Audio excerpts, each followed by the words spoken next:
দর্শক, কিছুক্ষণ আগেই যেমনটি জানাচ্ছিলাম, গণভোট অধ্যাদেশ চূড়ান্ত অনুমোদন দিয়েছে উপদেষ্টা পরিষদ। এই বিষয়ে বিস্তারিত জানবো এবারে। নিউজ রুম থেকে আমাদের সাথে যুক্ত হচ্ছেন সহকর্মী মোহন ইসলাম।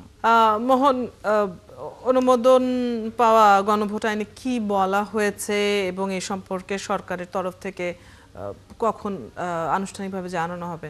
অদিতি, যেমনটা বলছিলেন, আসলে গণভোট যে খসড়াটি, যে আইনটি রয়েছে বা সেটি কিন্তু অন্তর্বর্তী সরকার নীতিগতভাবে অনুমোদন দিয়েছে। সেটি হয়তো দু একদিনের মধ্যে বা আজকালকের মধ্যে সেটা গেজেট আকারে প্রকাশ করা হবে। এর আগে আজ বিকাল 4টায় কিন্তু আইন উপদেষ্টা আসিফ নজরুল এটি নিয়ে সংবাদ সম্মেলন করবেন। সেখানে আসলে তিনি বিস্তারিত জানাবেন যে আইনটিতে কি রয়েছে, এই আইনের ফলে আসলে কি হবে। এবং আমরা যতটুকু জানি যে গণভোট এবং জাতীয় সংসদ নির্বাচন একই দিনে অনুষ্ঠিত হবে। সরকারের যে আগে ভাষ্য ছিল সেই অনুযায়ী সেই জায়গা থেকে আসলে যে নির্বাচন নিয়ে তফসিল ঘোষণা করা হবে, তার জন্য গণভোট করা হবে। সেই গণভোটের জন্য কিন্তু মন্ত্রিপরিষদ বিভাগ থেকে নির্বাচন কমিশনকে একটি চিঠি দেওয়া হয়েছিল। কিন্তু গণভোটের আইনটি যেহেতু পাশ হয়নি এতদিন, বা এটা নীতিগত কোনো অনুমোদন দেওয়া হয়নি সরকারের পক্ষ থেকে, সেই জায়গা থেকে নির্বাচন কমিশন কোনো সিদ্ধান্তে যেতে পারছিল না।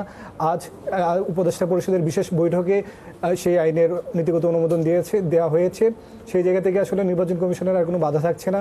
নির্বাচন কমিশন এটা যখন গেজেট আকারে পাবে, তারপরেই কিন্তু তারা গণভোট আয়োজনে সব ধরনের প্রস্তুতি বা যা যা করণীয় সেই করণীয়গুলো করতে পারবে। এর আগে কিন্তু প্রধান উপদেষ্টার প্রেস সেক্রেটারি শফিকুল আলম ৭১ টিভিকে জানিয়েছিলেন যে মঙ্গলবারেই আজ এই গণভোটের আইনটি নীতিগতভাবে চূড়ান্ত করা হবে। এবং সেই উপলক্ষে কিন্তু একটি বিশেষ বৈঠক উপদেষ্টা পরিষদ ডেকেছিল এবং বৈঠক সকাল থেকে প্রায় ঘন্টা দেড়েকের একটি বৈঠকের পরে কিন্তু এই সিদ্ধান্তে উপনীত হয়েছে যে গণভোট ২০২৫ যে অধ্যাদেশ, সেই অধ্যাদেশ নীতিগত চূড়ান্ত করা হয়েছে।